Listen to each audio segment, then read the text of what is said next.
Bismillahir Rahmanir Rahim. Alhamdulillahi Rabbil Alameen. Salatu wassalam ala Rasulullah wa ala alihi. Subhanaka la ilma lana illa ma 'allamtana. Innaka antal alim al hakim. Wa sallallahu ala Sayyidina Muhammadin wa alihi wa sahbihi wa sallim. So in the first session we talked about the title. We read a little from the forward of Shaykh Afifuddin al-Jailani and a tiny bit from Shaykh Muhammad bin Yahya al-Ninawi. And just perhaps to sum up that lesson, I'll again read from what Shaykh Ninawi wrote, which is on page 9. He said, "The felicitous is the one who is enriched by the time Allah blesses him with, exerts himself in his days and hours, and realizes the need for his actions that lead to safety in this world and the next, and in doing so rises above all the things that may bring him down and hastens to proximity to the Lord of the world and the skies." So that word felicitous is quite interesting because the word that he used in Arabic was Sa'id. Sa'id means happy. So felicitous is the one whose happiness is actually everlasting. So what's meant by felicity or felicitousness in this sense is the garden, is the eternal happiness. So if one wants to get eternal happiness, then one should try to take benefit from this concept of understanding time. Because if you do, then you will be safe from the things that pull you down. Now, one of the things that struck me from Shaykh Muhammad Muslim's talk on the first night was he was talking almost about cosmological journeys, just being able to fly or to travel into a domain which is endless. And what he's saying, what his description here, what Shaykh Ninawi is describing, is actually relevant to that, because he's talking about things that pull you down to earth, and those things that take you up to the heaven. Things that pull you down and things that take you up. By understanding time and understanding the value of time and understanding, going back to that word to conquer, fadl, when he says fudilat, he says that one tribe has conquered the other. He uses the word fadl, meaning that you could conquer time. You could get beyond time, meaning you could be released from everything that you're restricted by. And if you can get to that point, there's no end to it. You'll reach what he describes as real felicity, real happiness. So that's what we're all striving for. So that's why this book is so important, or not this book in particular, but this concept of understanding time, understanding where we fit into time, and understanding how to take the most benefit from time. Perhaps he will expose himself to a cool breeze of closeness, or a lightning spark of light, or a breath of love. So here what he's saying, he uses the phrase exposes. What this describes is your duty with regards to time. Time will pass. And time has ups and downs. It's not a linear thing. It's not the same. Some points in time have great value, and other points have less value. By understanding where the peaks and the troughs are, you can live your life in time, in tune with time. And this is actually what we strive.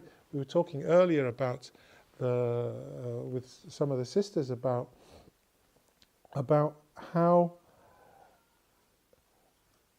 in Sweden, some of my experiences, early experiences in Sweden, was actually when I met people who were not of any particular faith. Many people just seemed to be in tune with the world, with nature. They just seemed to be in tune.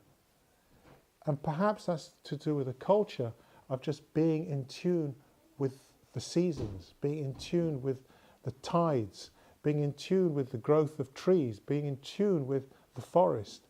Being in tune with all of these things makes you a different type of person, because time is not linear. It goes up and down.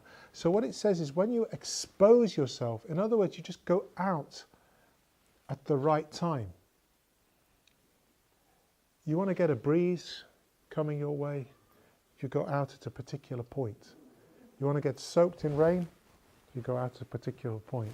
You want to get the sun, you go out to a particular point. But you need to know what those points are. And if you understand those points of the day, you'll know how to organize your day.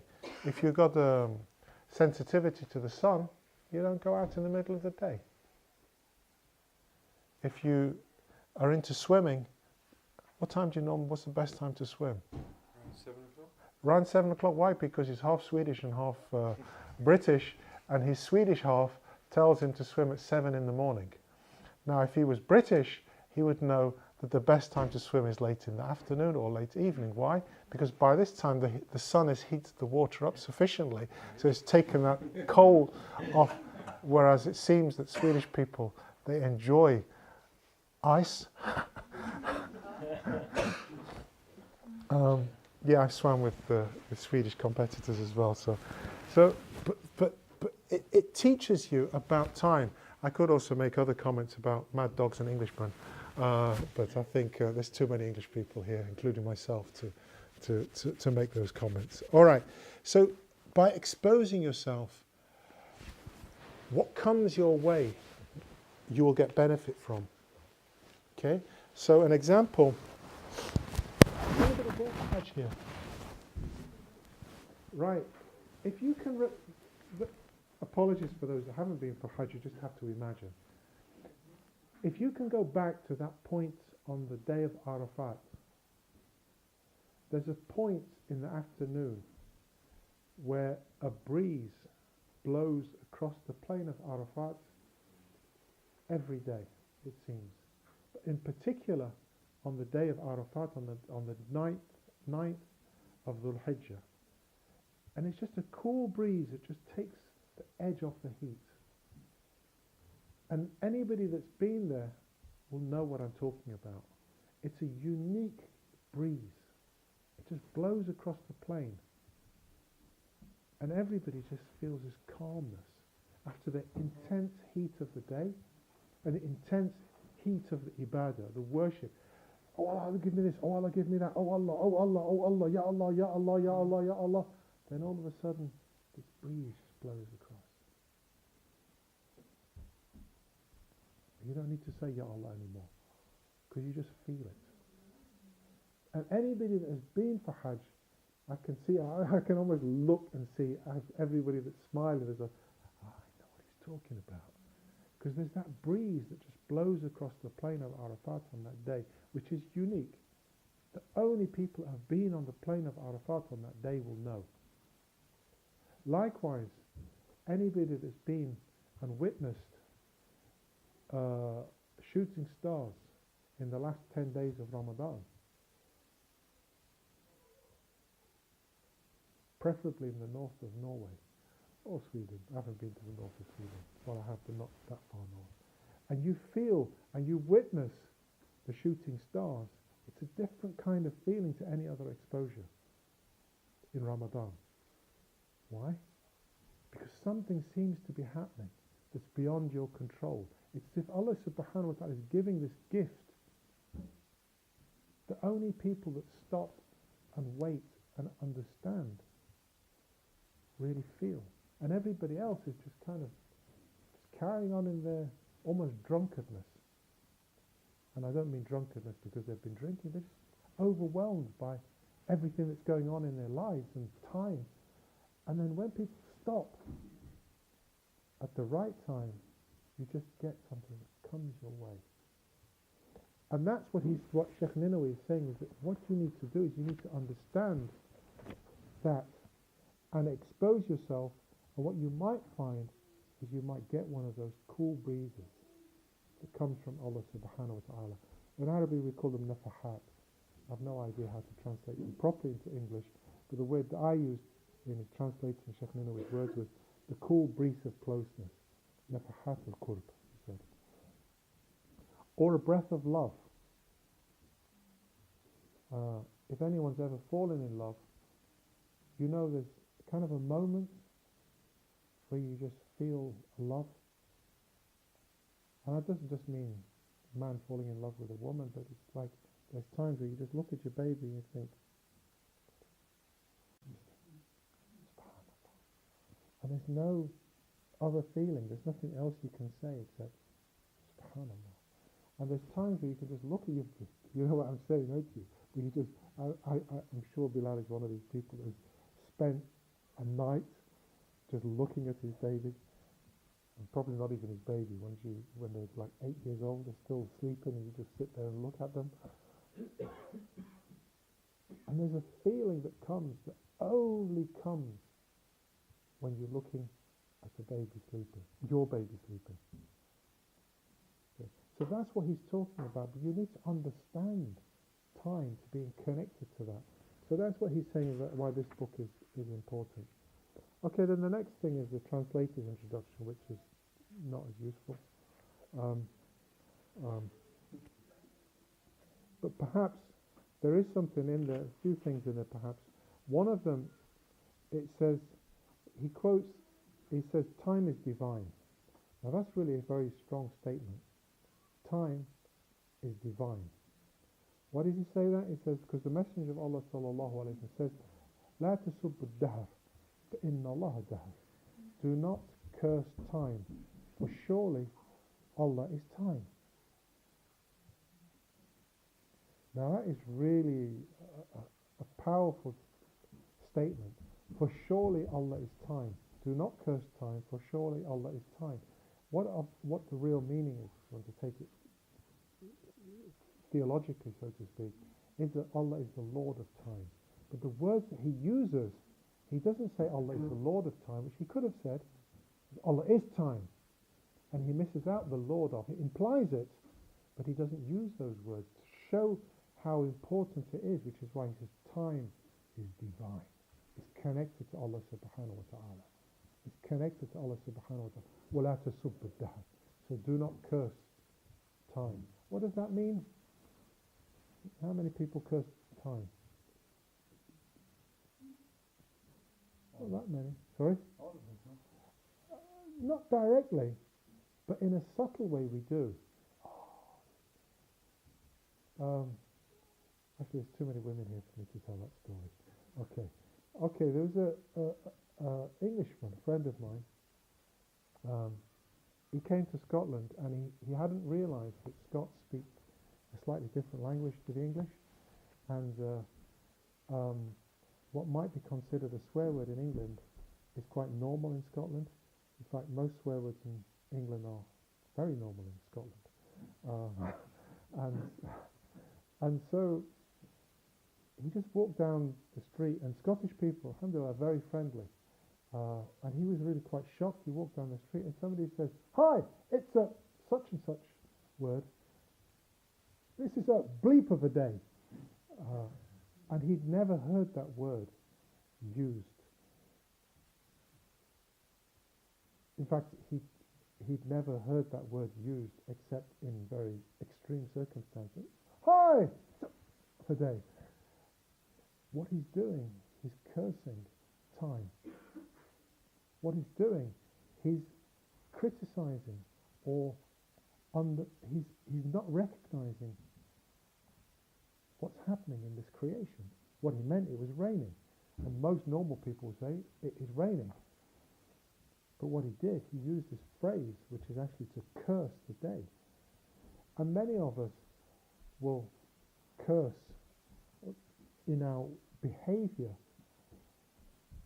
things that are happening in our lives. We won't recognize that things are a gift. I mentioned his mother, and those that remember her coming a couple of years ago and full of life and energy. She often says strange things. But one of the strangest things she said was, the best thing that's ever happened to me was her sickness. The fact that she nearly died. Because it was after that she started to appreciate the small things. So when I think about that, I actually learned so much from her. She says I'm the Shaykh, and she married me because I'm a Shaykh. But the reality is I'm learning from her, because what she did is she just accepted the situation and saw the beauty of the most difficult thing that could ever have happened to her. She was this close to death. We were just preparing for her death. She came through it. She says it was the best thing that ever happened to her. So she didn't curse time. She didn't curse the time that she was in the coma. She cursed me a few times, but because apparently I was trying to kill her while she was under in intensive care. She had all these dreams, but that's another story. So she cursed me a great deal, but she didn't curse the event. She didn't curse the event, and that's what it's saying, is that to recognize that things are happening around you, all the time. Lots of different events, as Imam Hajar, وَحَوَادِثَهَا كَثِيرًا وَعَيْشَتْهَا حَقِيرًا وَمُدَّتَهَا قَصِيرًا. The events of this life are many. وَحَوَادِثَهَا كَثِيرًا وَعَيْشَتْهَا حَقِيرًا. And living this life is just miserable. وَمُدَّتَهَا قَصِيرًا. And its time is very short. That's recognizing that this life has not got a great deal of value, but the time, or the creator of the time, does have value. So if you connect to the creator of the time and not to the events, if you have this connection with the creator of time and not with the events of time, you now free yourself and you move to this other dimension to the extent that you can fly anywhere, which is why you should always recognize that. وَلَا تَسُبُّ الدَّهْرَ. Don't curse the events. Try to see the lesson in those events. Try to live your life in tune with those events, and if you do, you start to feel real blessings. Then at one point he quotes some things about hadith, but I think I'll just summarize it.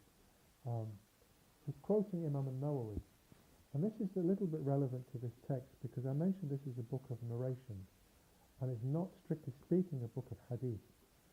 And the reason why you need to sometimes differentiate, because when you're talking to people, you need to understand that لِكُلِّ مَقَامٍ مَقَامٍ.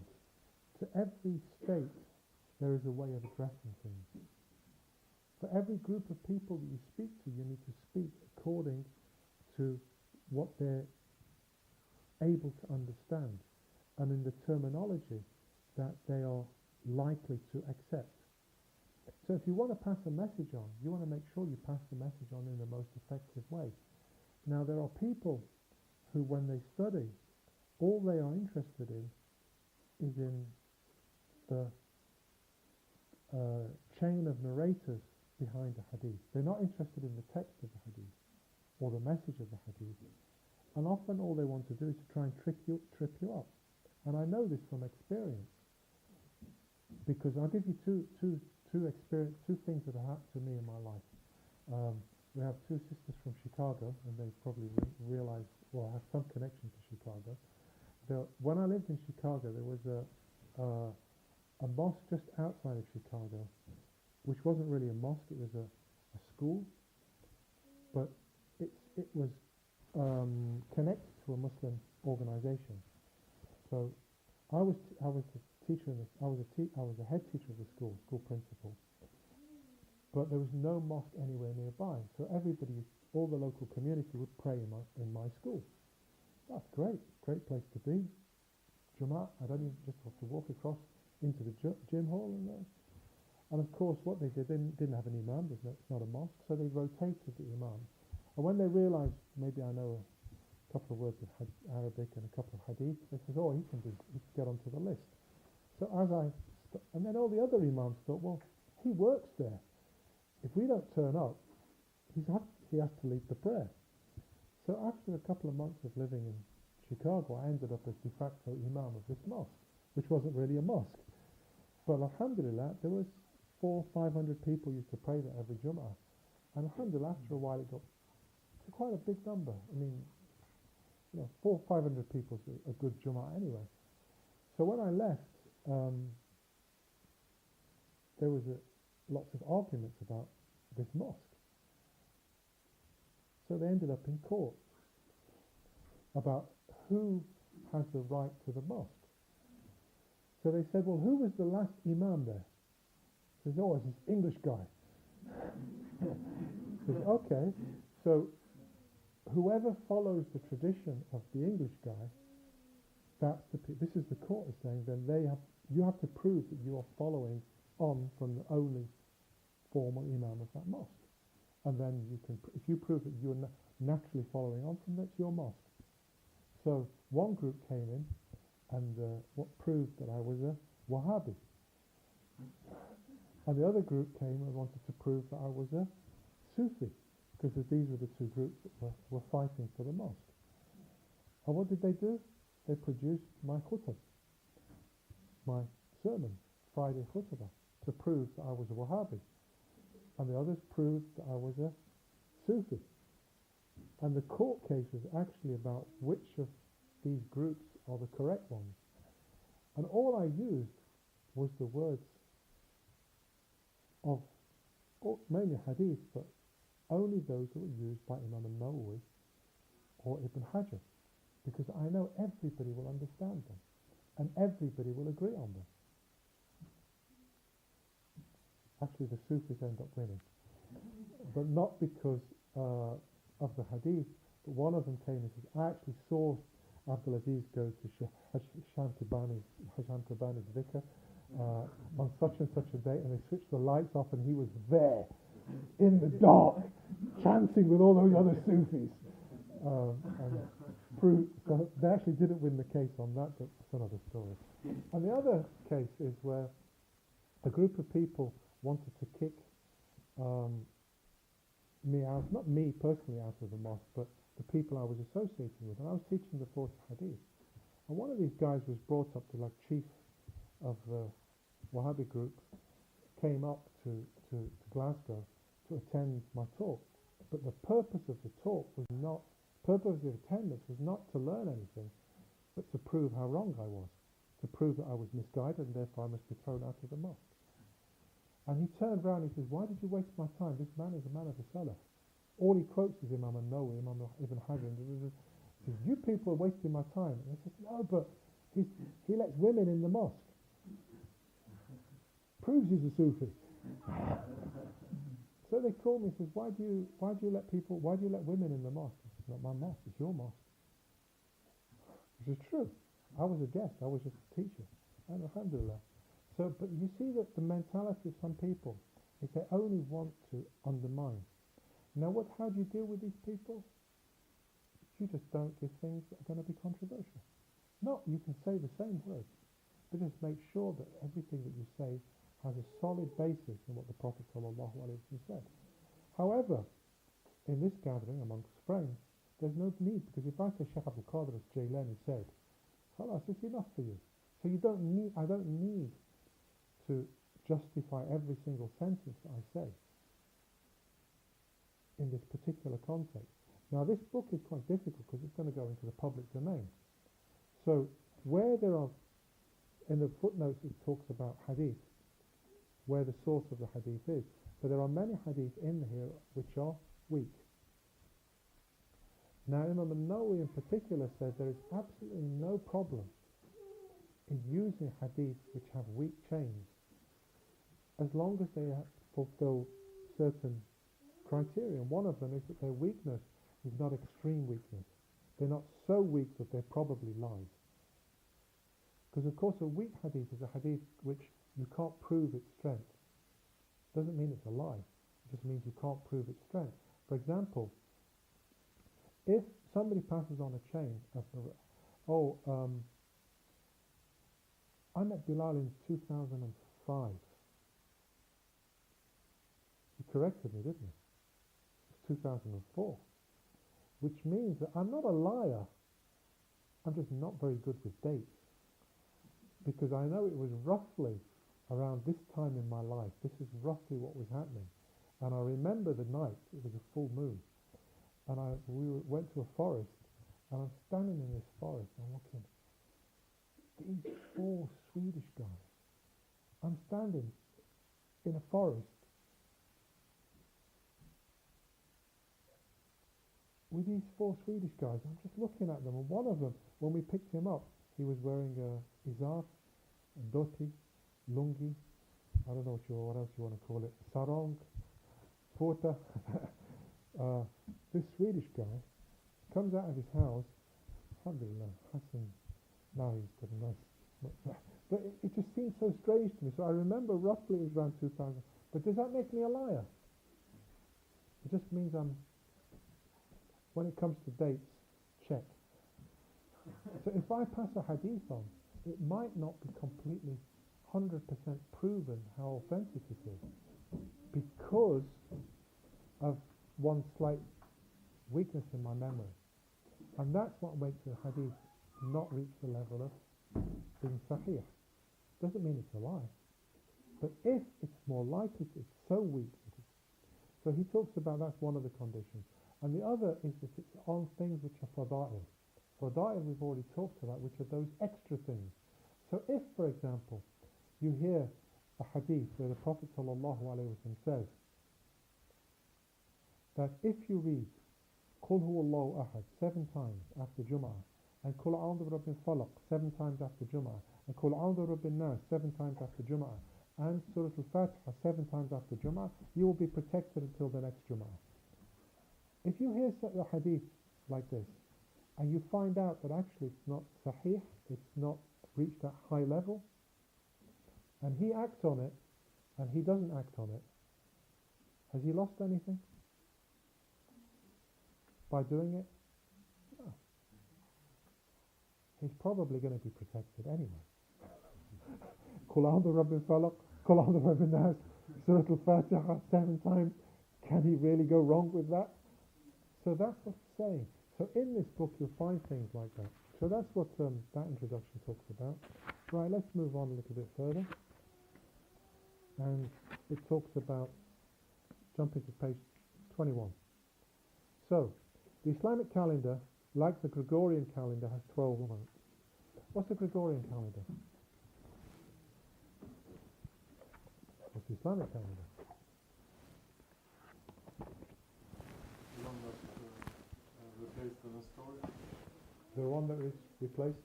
The Nestorian calendar. Well, I thought it replaced the Julian calendar, actually. Julian, yes. Yeah. Not Okay. Right, interesting. The Orthodox have the Nestorian. Yeah.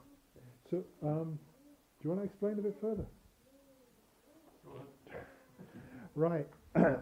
Right, the Gregorian calendar was introduced in Britain and America on the 14th of September 1752, which is interesting because the day before that was the 2nd of September 1752. So if anyone ever asks you about the days between the 2nd and the 14th, they didn't exist. They just jumped. So one day was the 2nd of September 1752, and then the next day was the 14th. Why was that? Was because the Julian calendar, which is the one you're referring to, was actually 11 minutes shorter per year. It was actually incorrectly calculated. So when they wanted to bring it back in time, they had to add these extra days.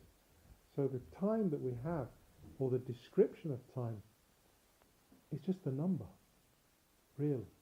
So the Gregorian calendar, the Julian calendar, and interestingly, I mentioned in Britain and America, I don't know when it was introduced in Sweden. I think it was after that.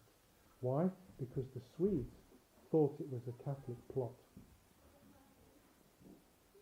Because it was introduced, the Gregorian calendar, Pope Gregory was actually introduced earlier than that in Rome. But the people in the north said, nah, this is a Catholic plot, we're not going to accept this.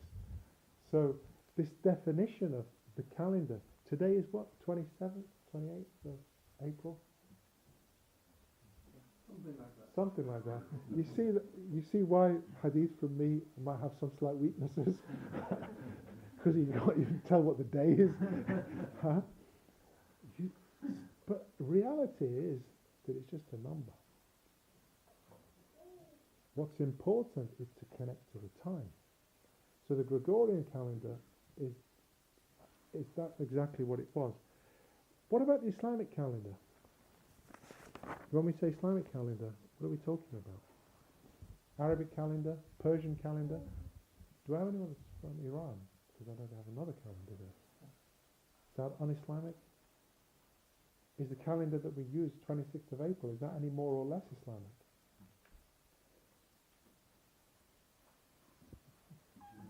Explain it, guys. Your head is moving both ways. I don't know. You don't know, that's why you're doing both. You're confused. Right. To understand how these names come about, the 12 names which are Muharram, Muharram, Safar, Rabi al-Awwal, etc. Rabi al-Thani, Jumad al-Awwal, Jumad al-Thani, these months, these have always existed, and they've always been the lunar months. However, the problem with the lunar calendar and the solar calendar is that they don't work together. And I just talked about being in touch with the plants. You can't plant anything according to the solar calendar, because plants don't grow according to the light of the moon. They grow according to the sun. So you need to plant according to the solar calendar. So if you follow a lunar calendar, what you need to do is you need to add days in. And that's exactly what the Arabs used to do. And the Jews as well. The Jews used to add 7 months every 19 years. That's how they used to calculate. So they had a lunar solar calendar, so that they could keep the lunar days, the lunar months, but they'd add a few in extra to make up the difference, which is kind of what we do with the leap years, isn't it? We add 1 day in every 4 years to bring it roughly onto to time. However, shortly before the time of the Prophet sallallahu alaihi wasallam, this changed. So that's what they used to do. So you'd have 12 months, and then every couple of years, let's just make it 13 to bring it back to normal. But shortly before the time of the Prophet sallallahu alaihi wasallam, they stopped, and they had 2 calendars: the solar calendar and the lunar calendar. But the solar calendar didn't really matter much. Why? Because they're not all that bothered about planting grapes in the desert. You know, where they grow, they grow. Where they don't grow, they don't grow. It's not as crucial as it is in other places. So that's why some of the calendar, we'll come to this later as we read through the book. And then, of course, the Prophet Muhammad sallallahu alaihi wasallam comes, and they're still in this state of flux, or state of change. And then the Prophet sallallahu alaihi wasallam, they don't have years; they just have months. So they used to say, the year in which Aam al-Huzn, the year of sadness. They'd call it the year of sadness. Why? Abu Talib passed away, and Sayyidatuna Khadija passed away. So this was known as the Aam al-Huzn. And then the year of Ta'if, and the year of the Revelation, and then the year of Badr, and then the year of marriage was one of the years, and then the year of the earthquake. So everybody used to call it the year of something, until Sayyidina Abu Musa al-Ash'ari was in charge. He was the governor of Iraq at that time, and he used to receive letters, and sometimes, depending on how the letter was sent, it wouldn't always arrive at the same time. So he'd get an instruction: go to such and such a place and fight a battle against so and so. But why would we do that? They just became Muslim last week, because the letter took 3 months to get here, and now it's out of date. And then he'd get another letter to say, no, fight them anyway.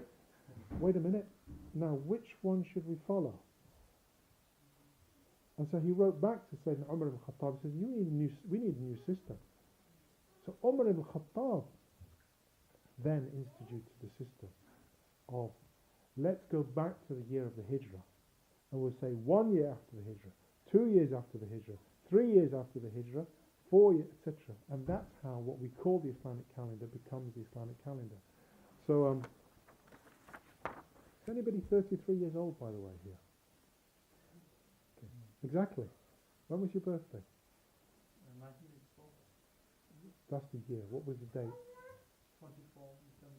24th of December. Yeah. MashaAllah. Right, now, on your 30th, on the 24th of December was your 34th lunar calendar. So you're 34 years old. Yeah. Because 33 years and 33 lunar years, 33 solar years will equal exactly 34. And so your birthday, you had a double birthday on the 24th of December. And same with the sister over there. Happy birthday twice. Right, let's get back to the book. So he said, the main difference is the Islamic calendar. I think I've just covered all of that.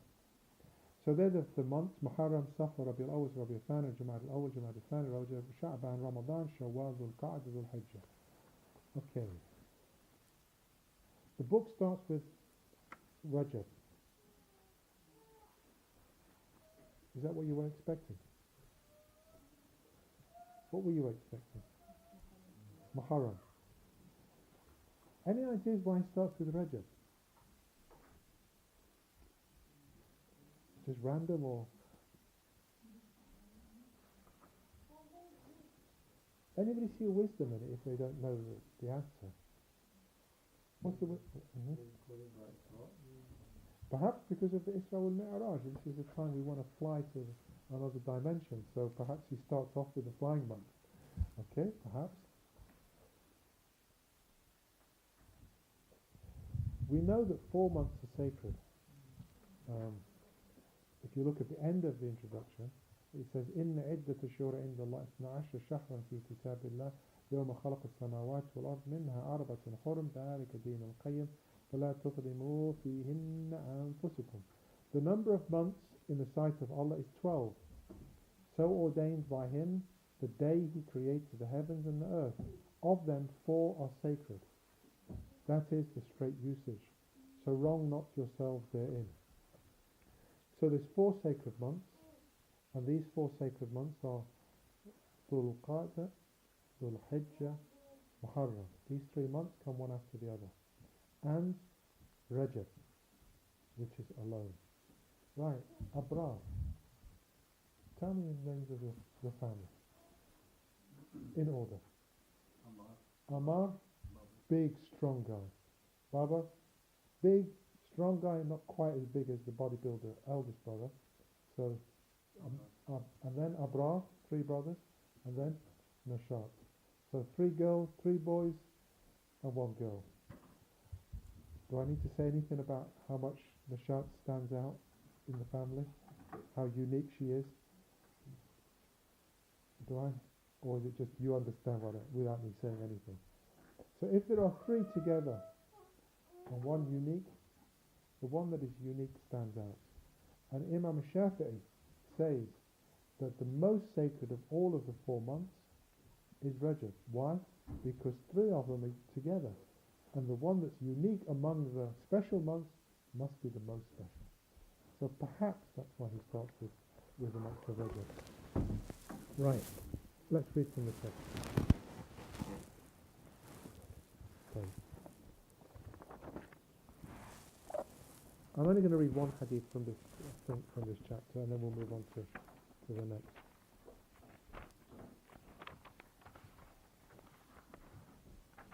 بسم الله الرحمن الرحيم. أخبرنا أبو عمرو محمد بن عبد الله العديب. حدثنا أبو بكر الإسماعيلي. أخبرنا الفريابي. حدثنا أبو بكر بن أبي شيبة. حدثنا عبد الوهاب. حدثنا أيوب عن ابن سيرين عن ابن أبي بكر عن أبي بكر عن النبي صلى الله عليه وسلم قال: إن الزمان قد استدار كهيئته يوم خلق الله السماوات والأرض السنة 12 شهرا منها 4 حرم 3 متواليات ذو القعد وذو الحجة والمحرم ورجب شهر مضر الذي بين الجماد والشعبان. So he said, and this is the first hadith in there, is inna zaman, that time. In fact, it doesn't say time, it says surely, indeed, time, az-zaman, qad istadara, rotates. Time rotates. What does this mean?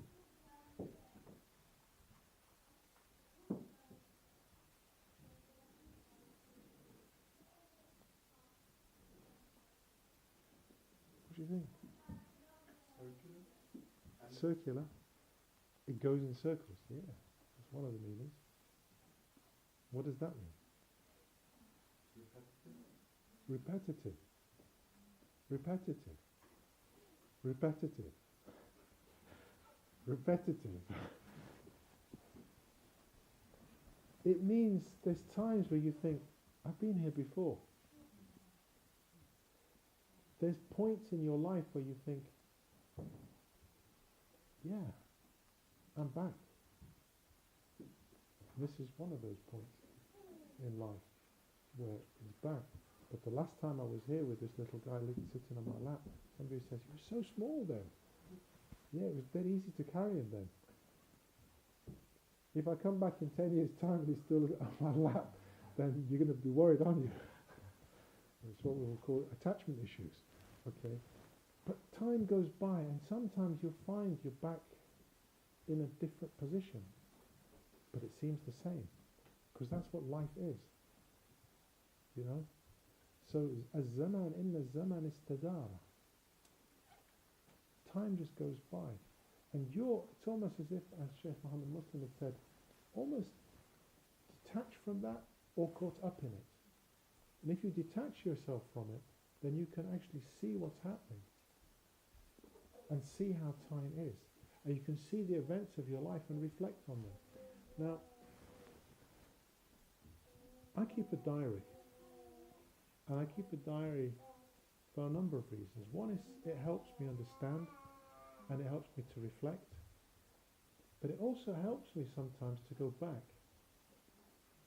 And it's strange, during the period of 2008 and between 2010 and 2015, the number of times I passed through Schiphol Airport, to the extent I probably went to Schiphol Airport in Amsterdam more than I went to any other place in the world. Schiphol was my place, it seemed. And then I started to stop and take a little bit, just look, what's going on in my life? Why do I spend so much time in Schiphol Airport? Why is my life just rotating between different places, here, there, everywhere? And then I started to look at, what did I write when I was in Schiphol Airport? And it taught me a lot about who I am and what I was doing at that time. And that's why I was trying to work out when 2005, because I hadn't been to Schiphol Airport so frequently. How did I get to Stockholm was the question. That's how I was working it out. It was actually based on my flight pattern at the time. It was Ryanair to Torp. And that's how Torp Airport, I remember, coming off there and Hassan turning up with this lungi and meeting you in the forest. So this istidara, this rotating, you have to reflect on where you are to understand time. In the zaman istidara, and it's going on like this. Istidara kahayatihi, in its form, in this form, in its form, kahayatihi, yawma khalaqa Allah samawati wal ard, from the day that Allah created the heavens and the earth. So you're just like a tiny, tiny little portion of it. And within that tiny, tiny little portion of it, there's things which you can reflect on. من يوم خلق السماوات والأرض السنة 12 شهرا. Now he's making a clear point.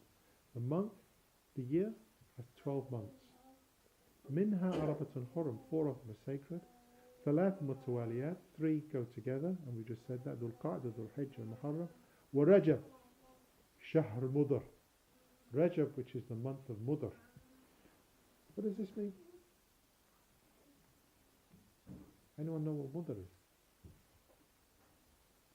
It's the tribe of the Prophet ﷺ. One of his ancestors was called Mudar. So he's actually refers to himself as Bani Mudar occasionally. And the reason why he mentions it here is because people used to change the sacred months around. They would say sometimes Safar was a sacred month, and sometimes it's not. So one year it is, one year it isn't. But the tribe of Mudar always said Rajab is sacred, and they were almost fundamentalist in their esteem for the month of Rajab. And that's one of the reasons why Rajab has this great status, because throughout, from the time that Yawm al-Khalaq as-samawat wal-ard to the tribe of the Prophet sallallahu alaihi wasallam, even though they were worshipping idols among them, they were idol worshippers, they still respected the month of Rajab. So the first chapter is about the month of Rajab, and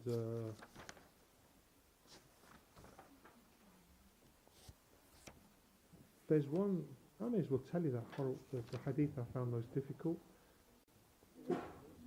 just to summarize a little of it, which is hadith number 13.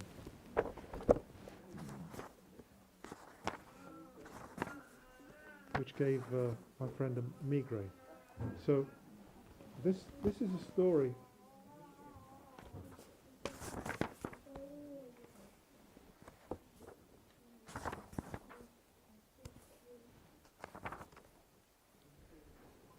where Ibn Abbas relates that while he was sitting with Umar ibn Khattab, a man came up, the administration was being presented to him, all the people were there, and this man came up, and he was blind and disabled, and he passed by, and he was burdening his guide, and this is where Shaykh Afifuddin added, because he was limping. Okay. On seeing this strange state, the man, Umar says, "What's going on with this guy? Why is he doesn't seem straight?" And he turns around and he says, "Oh, it's because of Bani Sabra. Bani Sabra. He's from Bani Sabra, and a man called Buraik made a curse against him." Oh, Umar Khattab, what? Call this Buraik man. So they called this man, and he tells the story. What happens was that Bani Sabra were 12 men, and they used to argue amongst themselves, and then one took money from the other, and then the man came and he started to implore them to try and be good and to pay the money back, until eventually the month of Rajab came and he made dua against them, and all of the tribe died. All the 12 men died except one, and he made dua that that person would walk around or would limp, causing difficulty to the person who was guiding him. And that's what had happened. Oh, so Umar ibn Khattab said, "Oh, that's very strange." He says, "Oh," and then somebody else tells him, he says, "No, I could tell you something even more strange." And then he relates all of these stories about things that had happened in the month of Rajab, that Allah subhanahu wa ta'ala had answered people's dua. This is before Islam, because of the sanctity of the great month of Rajab. So that's the first chapter.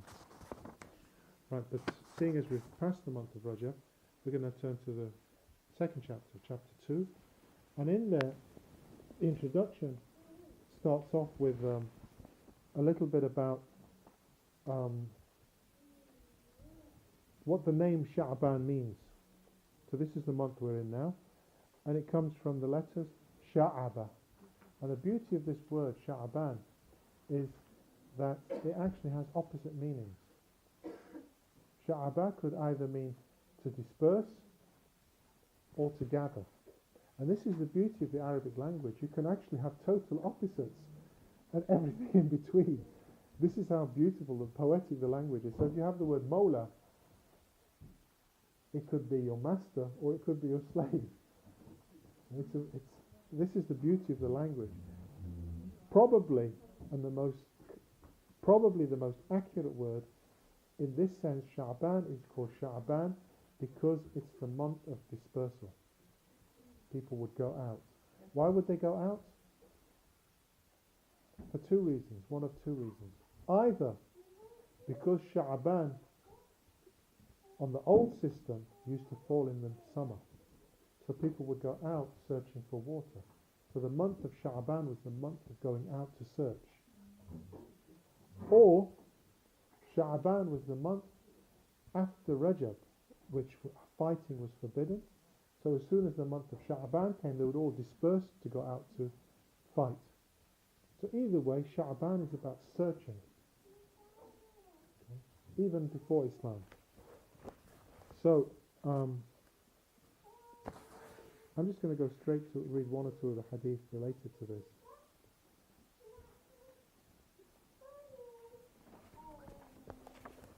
We'll go to hadith 18.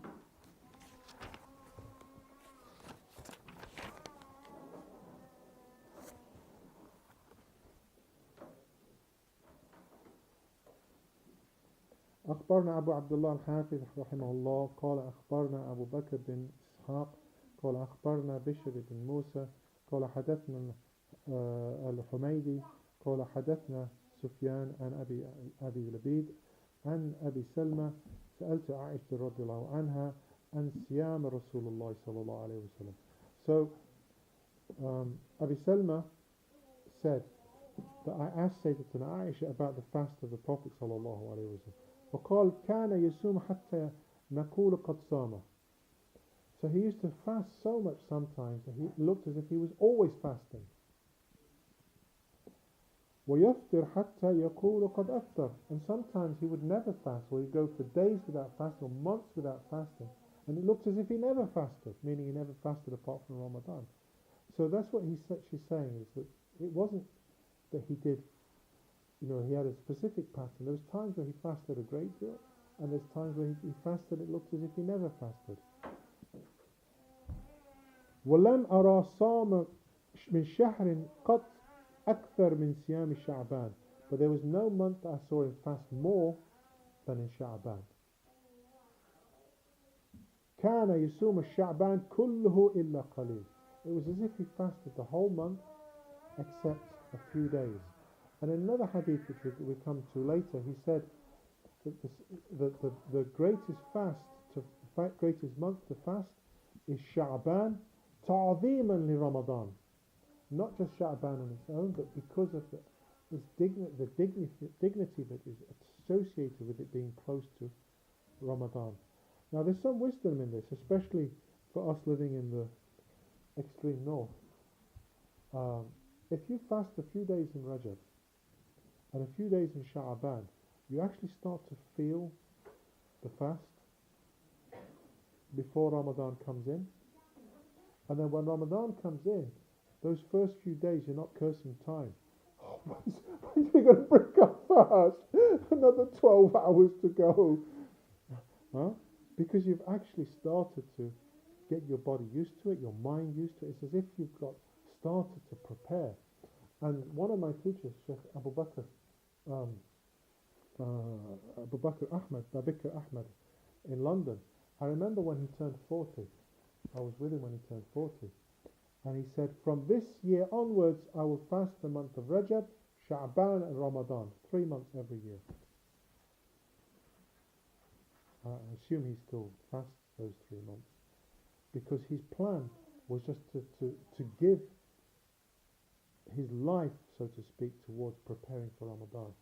And you'll see that as some people start to move towards Ramadan, their mind starts to focus. So this month of Sha'ban is one of those opportunities. And of course in it we have this great night which comes towards at the middle of it, and inshallah perhaps in the next lesson we'll read from chapter 13 in a little bit more detail, or chapter 3, which is on about the 15th of Sha'ban. Apologies for being very quick in covering a lot of the text. It's not the usual way I teach, but this is appropriate to the text that we're going through a book, so apologies, inshallah. Hopefully next time we can look at things a little bit more differently. Right, any questions about what we've covered?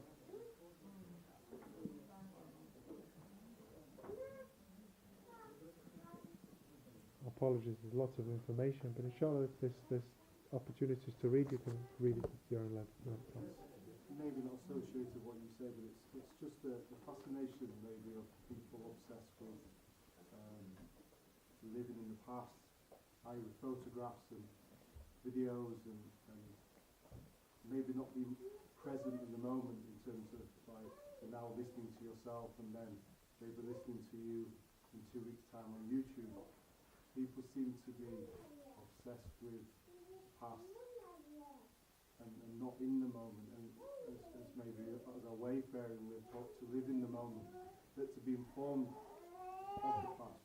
So why is this obsession or preoccupation with the past or not being present come so far profoundly now?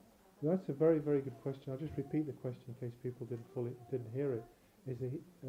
Dawood is saying that some people are obsessed with living in the past to the extent that they don't understand the moment. They can't live in the moment. And we as wayfarers, as travellers, should appreciate the moment, should grasp the moment, but be informed by the past. And that's exactly how it should be, is that the past should inform you. And that's why when I was talking about reflecting on my diary, it's actually helped me a great deal to understand where I'm at. I don't dwell on the past. I don't think, oh, that was a really difficult time, a really bad time, or whatever it was. It was. But what a lessons that I've learned is how I can move forward and enjoy the moment of this little guy sleeping in my arms, because the reality is it might not happen again. You know, the next time he might be too big to want to sleep in my arms. So to enjoy the moment, but to be informed by the past, because 4 years ago he wasn't here, and now I can be informed by the beauty of the moment, because I can hear this Choti Aruba, because there was a point where they weren't even married, never mind have a baby, and now we can appreciate this baby crying in the lessons, because there was a time where we didn't, but I can now appreciate that, the beauty of a crying baby, because it's part of a story that's going forward, because that baby in one day is perhaps going to be one of the awliya, and I can say, yeah, I remember that, because it's part, but to appreciate it. So the question is, why does that happen? And I think the reason is because people that are not happy with the moments look for a better time, or imagine there's a better time. If they're not happy with the moment, you need to make an excuse. You need to find something which makes you happy. Or in the good old days, when Britain was really Britain, before all the foreigners came. No, it wasn't. There's always been foreigners in Britain. The British are foreigners. The Queen is married to a German guy. But nobody's going to talk about that. And in Scotland, there's this tradition that at the moment the Polish are occupying one part of, and the Remainers. Before that there was the Polish there. Before that there was the Pakistanis. Before that there was the Eastern European Jews, and before that was the Irish. Life just goes on, and there's always been this movement, but somehow people have this idea, no, in the past there was this wonderful time, and living in the past is an easy way to avoid the pain that you're feeling in the moment. But the reality is, if you understand time and you don't curse time, you won't feel the pain. And like I say, the lesson I've learned from his mother is that I'll give you an example of one of the stories that looking over my diary. I remember her saying to me, I've never been happier in my whole life. And I'd written in my diary that day, as I had written for many days before that, I am content with Allah's plan. I am content with Allah's plan. It's very different, isn't it? I am content with Allah's plan. Why is that? Because I'm a Shaykh. I read all these books about Islam. And I know all of this clever stuff. Because that's what you're supposed to be. You're supposed to be content with Allah's plan. And that's what I wrote in my diary. I'm content with Allah's plan. She said to me, I've never been happier in my life. And I went home confused. How could you be happy? I'm content. I'm not happy. I'm content. Until a couple of weeks later, I realised what she meant. We came home, alhamdulillah, the day she came out of hospital, it was everything. And we drove home, and we just moved into a new house because we used to live on a second floor, and of course she can't go upstairs anymore, so we got a new house on the ground floor. We've got oxygen installed, everything is perfect for us, and it's just me and him, of course, living in the house, because she's in hospital. And of course, two unmarried people, we just eat what we need to eat, and then when we're hungry we buy some more food and we eat that, and then we buy some more food and we eat that. But we never plan anything. Now I'm coming from the hospital, I'm thinking, oh my God, there's no food in the house, nothing, because it's just me and him. We don't need food.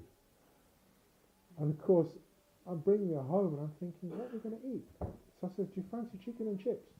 Or do we fancy picking something up on the way? I really hate chicken and chips.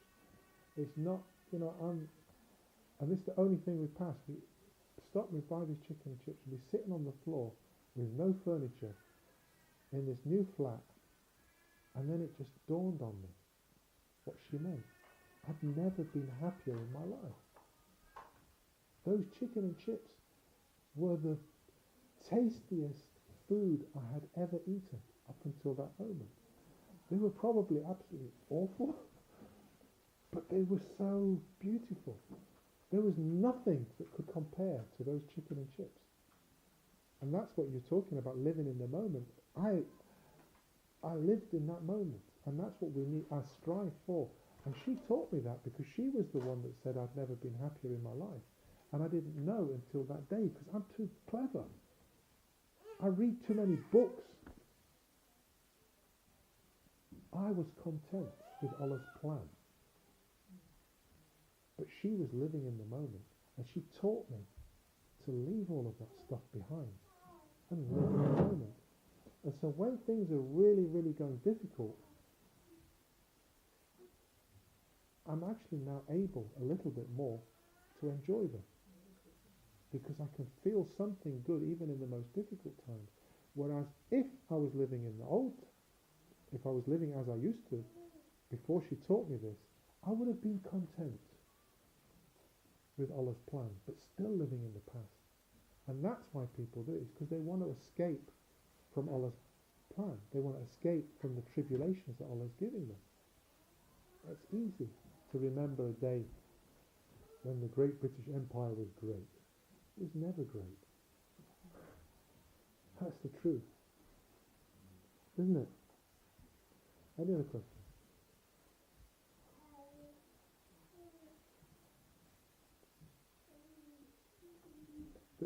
The real living in the moment you'll find is actually in the salah.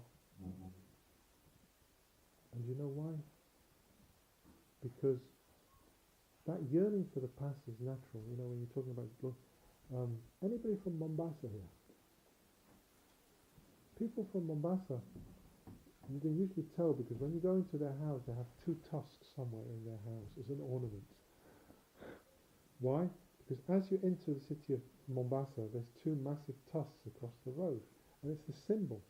I could have asked, is anybody from Nottingham here? But I'm the only one from Nottingham, because we usually have a statue of Robin Hood, because it reminds us of Mombasa. It reminds us of Nottingham. It reminds us of something. So we all have these things which remind us of something in the past, and it's natural. I know. You got anything that's like souvenir that reminds you of a place? Yeah. Some songs. So you got some songs. But these things about a place or a time, we naturally have this. And Sayyidina Adam was the first one to have this feeling. Sayyidina Adam was the first one to have this. When he left the Jannah, That must have been some big, I mean, that must have been some big deal to living in the Jannah, and then the next minute you're living in the dunya. I mean, what was he supposed to feel except this yearning to go back? So what did he do? He asked Allah subhanahu wa ta'ala to give him something. He didn't want those tusks. Mombasa hadn't been invented, by the way.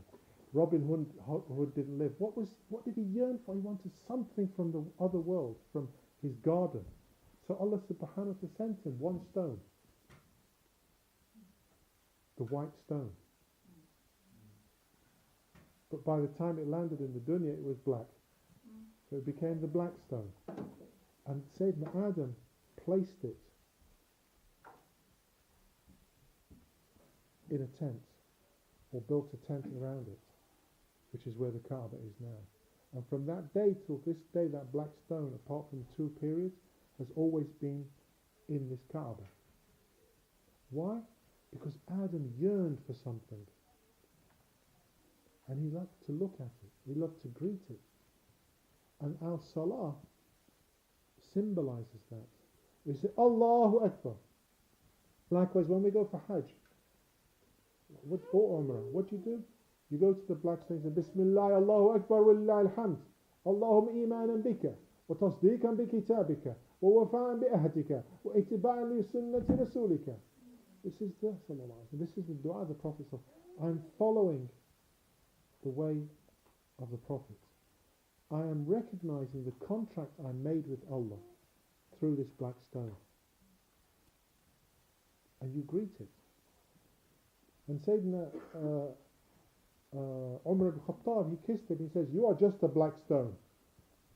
Of course, if you say you're just a black stone, you don't talk to black stones. Even the fact that he says you are just a black stone means that he recognizes not just a black stone. You are a black stone. And I would not have kissed, you don't benefit and you don't harm anybody. And Sayyidina Ali, Karamallahu, turns around and says, yes, he does. He says, recognizing this means recognizing the contract you have with Allah. And recognizing that, what's this referring? Allah said, Alastu bi Rabbikum, am I not your Lord? This is a contract. And it was written down and placed in the black stone. The black stone represents that contract. And so when you greet the black stone, it's as if you're greeting your hometown. People ask me, so where are you from? And I say, Nottingham. And they say, no, I say, where have you come from? I say, Glasgow. No, where are you from originally? Nottingham. And they're looking at me. No, you're Libyan. Somebody said to me, no, you're Libyan. I don't know how many times people say, no, you're not, you're Algerian. No, I'm not Algerian. I'm not Libyan. Oh, no, okay, so what are you then? I'm from Nottingham. No, originally. Okay, what do you mean originally? Where are your parents from? Okay, my parents were born in South Africa. Pakistani. I'm not very good in geography. No. South Africa is in Africa. Pakistan is in Asia. Oh, so what are they, Arab? No. They were born in South Africa, of mixed origin. Okay, what mixed origin? Okay. My great-great-grandfather came from a place called Surabaya. And my other great-great-grandfather came from a place called Makassar. Now they're completely confused. Okay, so what color were they? Okay. They were black. They were black Indonesians. Now they're completely confused. But you're not black. You're not Indonesian. You're not African. Now where are you originally from? And of course, if we keep going back like this, we're going to end up with Sayyidina Adam, aren't we? And where is Sayyidina Adam from? The garden. And what did he ask as his symbol of what represents his homeland? Is this black stone.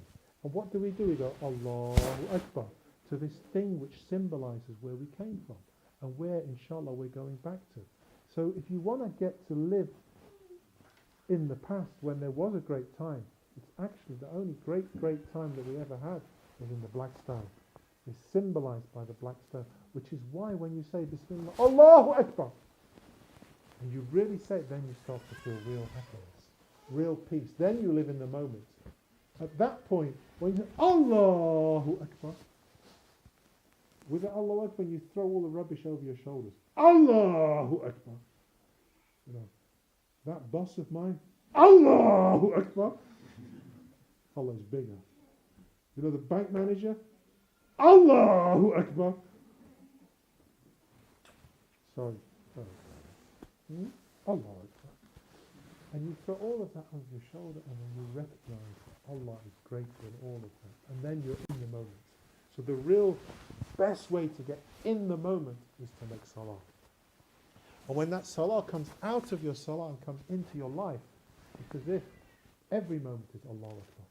And when the boss comes and gives you a hard time, Allahu Akbar. Who do you think you are? You know where I'm going? Blackstone time. You can keep your tusks of Mombasa. Huh? You can keep your Robin Hood. Mine's the Blackstone, Allahu Akbar. So that's how we get, that's a spiritual exercise. And also you'll find it when the Shaykh is leading us in dhikr. Feel that tranquility, feel it. Because you're saying the words which are in the Blackstone. The contract is in there. Any other questions? I know I've gone on a little bit. I just have to ask, so when we're talking about cursing time and about being in the moment, we have this, where's the balance when, for example, we're constantly seeking change and progress, like self-development, but also in societal sort of, moving towards a better situation and that, but at the same time being content with where you are now. Where's the balance? Good. Right. That's a very good question. It's a difficult one to get right, and I don't think many of us can get it right, because when it comes to tribulations and blessings, it's very important we live in the moment. It's very important we live in the moment, and that's why in the prayer you live in the moment. But when it comes to planning, you need to see what direction you're heading in. And you need to see where you come from. And in this case, you move out of the moment and into another realm, which is the journey, a path that you're on. And so you're still in the moment, but it's part of a process. And that's why when it comes to these things about planning, you have to put them in context. Sayyidina Uthman ibn Mahzun, can I sidetrack into another story? Sayyidina Uthman ibn Mahzun was an older man by the time he decided to marry, and at the time was not particularly wealthy, and he wanted to marry a beautiful young lady, and at this time he presented to marry, and so it's another person, and this lady was now deciding who to choose. So she asked several questions to try and decide, and one of the questions was, how would you organize your wealth? And the younger man was saying, all these questions were really I'm a good fighter, I do this, and everything was like Mr. Perfect. And when it came to this question, he's Mr. Perfect. I count every penny. I plan everything. I'm perfect in my understanding. And then Uthman said, I'm completely useless. I have no ability to plan. When it comes to matters of the home and to the matters of planning, I leave it to my wife. Guess who she married, of course. So sometimes the planning, you need to know where you're going, but you must not become so focused on it that it pulls you down. So when it comes to how to get the balance, you need to think, is this a blessing? Is this a tribulation? Then I have to live in the moment. And if it's to do with what's my personal development, am I going to do a degree? You can't just say, inshallah it's going to just happen. It doesn't just happen, you've got to study. You've got to plan your work. You've got to do your homework. But you've got to see that that's part of a journey and put the right level of emphasis on it, which is that it shouldn't become the be-all and end-all of who you are. And when it comes to planning, you plan, but you don't put such a focus on it. That's why Sayyidina Ali Karamallahu Wajh said that when it comes to the akhirah, live like you're going to die tomorrow. Put urgency in it. When it comes to the akhirah, do it as if you want to know about, you want to put this into practice, do it now. But when it comes to the dunya, live as if you're going to live forever. Inshallah, you'll get a degree. Don't be so focused on it that you put it as a priority. It will happen. Just plan and plan and plan, but don't put so much emphasis. So that's where the balance should be. Trying to answer those two questions: is it tribulation, or is it a gift from Allah Subhanahu wa Taala in the form of tribulation? Is it a state that Allah is giving me? Then just enjoy it, live in it. When it's to do with planning, do it, but don't overstretch it. Inshallah. Any other questions? Inshallah. Subhanakallah wa bihamdika ashhadu an la ilaha illa anta astaghfiruka wa atubu ilayk. Sallallahu alayhi wa sallam. Afwan minkum.